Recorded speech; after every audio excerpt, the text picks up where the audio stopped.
Jared Polin, FroKnowsPhoto.com here at the Philadelphia Museum of Art once again. This is where Rocky ran up the stairs because I want to do a versus video between the Nikon 14-24 2.8 and the Sigma 14-24 2.8 that's brand new. So what I'm going to do is put it on the Nikon D5. I'm going to switch lenses, but I'm going to leave all the settings the same. I'm going to leave the tripod in the same exact spot, and we're going to do the same photos with both. We'll shoot at 14, we'll shoot at 24, and then you can download the raw files and see for yourself whether or not the Nikon is better, or the Sigma is better, or neither is better, because you can't really tell the difference. So it's time to get set up and then take some photos. So here's the setup, guys. I've got the MePhoto tripod, I've got the Nikon D5 on top. Right now I have the Nikon 14-24 2.8 with the GoPro on top so you can see the angle that I'm shooting. Now once this camera is set up, I'm going to just swap lenses out and shoot the same photos. I'll probably go from 2.8 all the way up to 22 just to give you guys all of the different samples that you might be looking for and then give you some feedback about the lenses. Now the first lens up is the Nikon 14-24 2.8, which came out when the Nikon D3 was announced all those years ago. I'm on my second version because I felt like it was not as sharp as it once was, but is it worth it over the Sigma? Let's take some photos. So I've tried to line myself up smack dab in the middle of the art museum. Now I'm gonna focus on the art museum itself, starting at 2.8 and go all the way up from there. I'm gonna lock the focus in, and then I will switch lenses to the Sigma after I'm done shooting the Nikon. So I want to let you know that I'm shooting this in aperture priority, and the reason I'm doing that is because I'm starting at 2.8 and going all the way up to 22, and I want to do it quickly so the light doesn't change, but luckily for me there's no clouds in the sky. All the way through 2.8 to 22. Now let's switch lenses. Now I got to refocus because it's a totally different lens. So the Sigma 14-24 is brand new. This lens feels a lot different than the Nikon version, and I will tell you that the zoom ring is much tighter. Now it actually goes the opposite direction of the Nikon. The Nikon rotates one way, the Sigma goes the other way, but that really doesn't matter, but it is much tighter. I find the Nikon much easier to move my finger on. Some people say that that's because of the weather sealing that's in this Sigma version. Now, I've taken the Nikon 14-24 through the desert spelunking. I've taken it in and out of the different rain and different weather, and I've used it without issue for all of these years. But I think it's long in the tooth and is definitely in a needed to be replaced and updated. Now, with that being said, if these are very similar, if the focus speed is similar, which isn't really that important when you're shooting this wide, if the quality and the color and the tones are similar, then why not save $400 or $500 and go with the Sigma? But we'll see how the photos turn out. So now let's take it to 24 millimeters and go from 2.8 to 22, starting with the Sigma, and then we'll move on to the Nikon. So one thing you'll notice with the Sigma is it feels like it's built really well. It's also a hell of a lot chodier. It is thicker than the Nikon version. They've had a lot of years to get this right. I'm really curious to see how well this Art Sigma lens does, to see if it's better than what I've been using all these years, or if it's comparable. If it's comparable, it's gonna be hard to tell you not to buy this lens on all of the other systems, because they make this for Nikon, Canon, and I believe they'll be making it for a Sony mount, and that changes everything.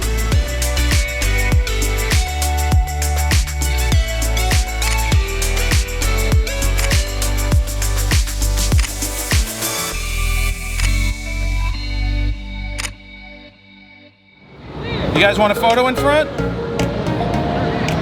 Might as well take one if you want one.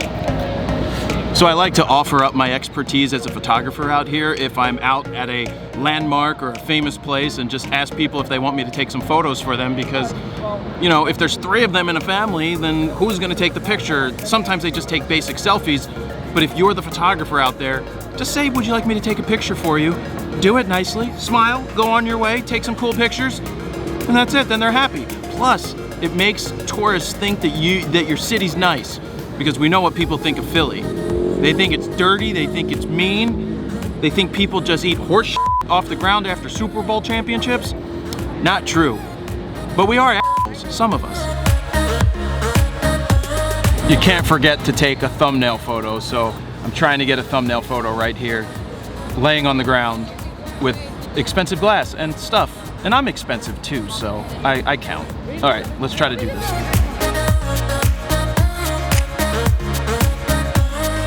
So I think that went really well. It doesn't hurt that we have a completely clear blue sky with no clouds, and the sun is staying in the same spot. Well, actually it's moving because, well, the earth is round.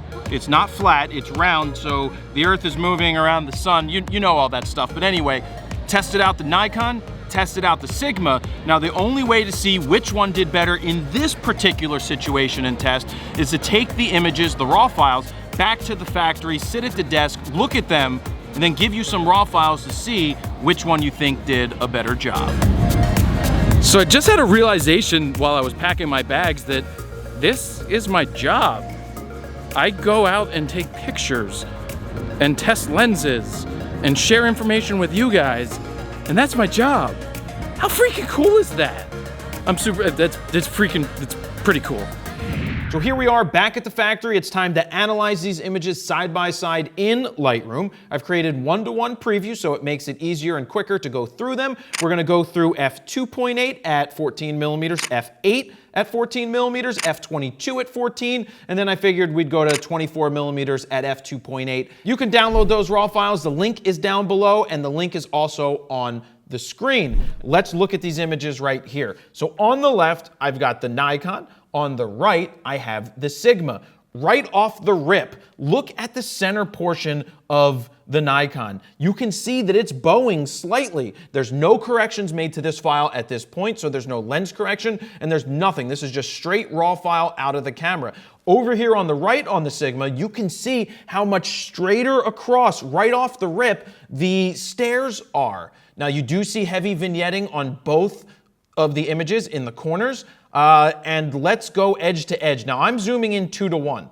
2:1 is just going to give you a little bit more than 1:1, of course, and you can analyze these files for yourself, but I wanted to take a closer look. You can see that right here, there is less bowing on the Sigma straight off the rip.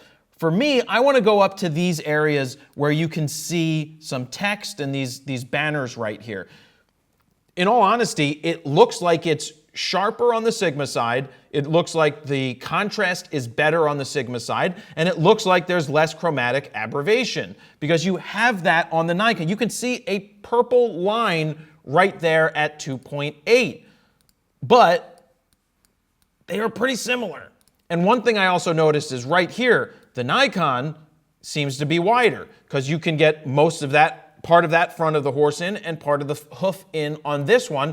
So somewhere there's a little bit of difference going on in these two lenses. Now, whether that's just because one sits further away from the sensor versus the other, it's really minuscule, but that's what they both look like at 2.8. Now let's go ahead and go to f8 with both of these.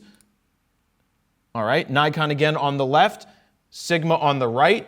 Both of these were color corrected just because I wanted to run them through the exact same processing just to see what would happen. And at f8, you can see that the vignetting is much stronger on the Sigma side than it is on the Nikon. Now, some of you may say, but that's because you did color correction. Well, yeah, I did do color correction, but let's show you what's going to happen when I go ahead and get rid of that. Reset, and let's reset this one, boom. The Nikon's on the left, the Sigma's on the right, and at f8, it has more vignetting. So again, you can take a look at all the files and see for yourself which files you like the most, but I'm just pointing out what I'm seeing. Now, when we look down here at this row of tiles, or whatever the hell you call them, the Sigma's straighter across. You can see that currently.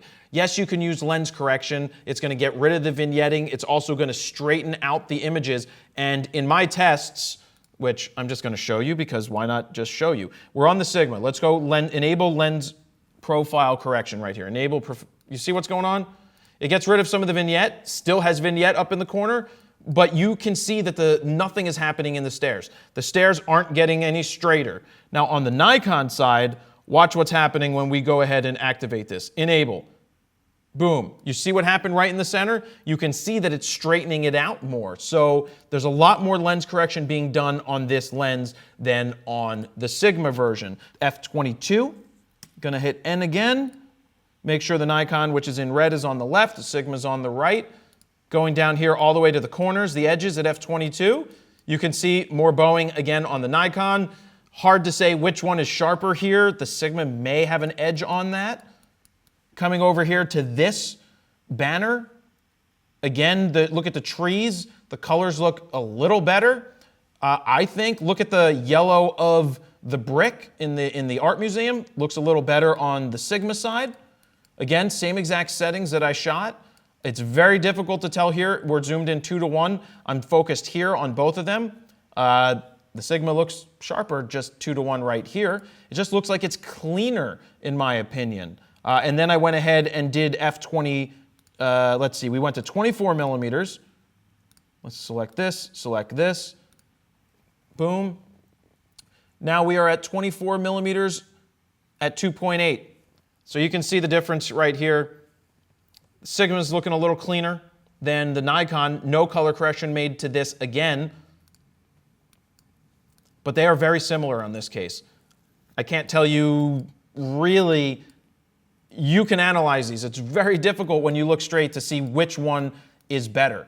And this is, again, no color correction. One came out at 1/4000th, one came at 1/320th of a second. So the way that the optics are reading the light on the D5 is varying from lens to lens. Or 2.8 on the Nikon may be different than 2.8 on the Sigma ever so slightly. But when you just go to the corners of these things, the Sigma just looks punchier and more vibrant and sharper in these banners. So there's really, that's what I keep coming out with, is that the Sigma edge to edge looks slightly better. The Nikon has a smoother vignetting going on if the vignetting shows up in the image. So this is just interesting.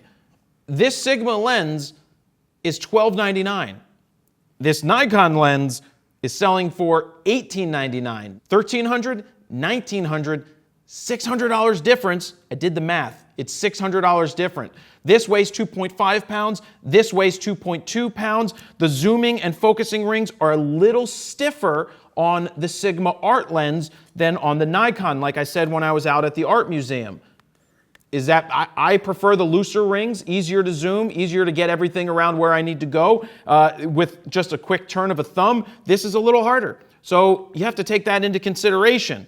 At the end of the day, what would I recommend you to do if you were deciding between these two lenses? It would be very difficult for me to say, go buy the Nikon. This is an 11-year-old lens. It holds up really well. This is actually my version. I own this one. It's the second one that I've had. It holds up really well. They are very close, at least when I'm looking 2:1 at the images. But for everybody else out there, if you could save $600 and get something pretty darn similar to, if not better, than what the Nikon is giving you, then I got to give the nod to the Sigma 14-24 art lens in this case. It's a nice lens. They're both nice lenses, but Nikon is due for a new 14-24 or something else. So what do you guys think? Leave some comments down below. Don't forget, give this some thumbs up. You can go download the raw files over on the website. The link is down below and also on the screen. And that's where I'm going to leave it, guys. That is a review head-to-head Nikon 14-24 versus Sigma 14-24 2.8. And that's it. Jared Polin, FroKnowsPhoto.com. See ya.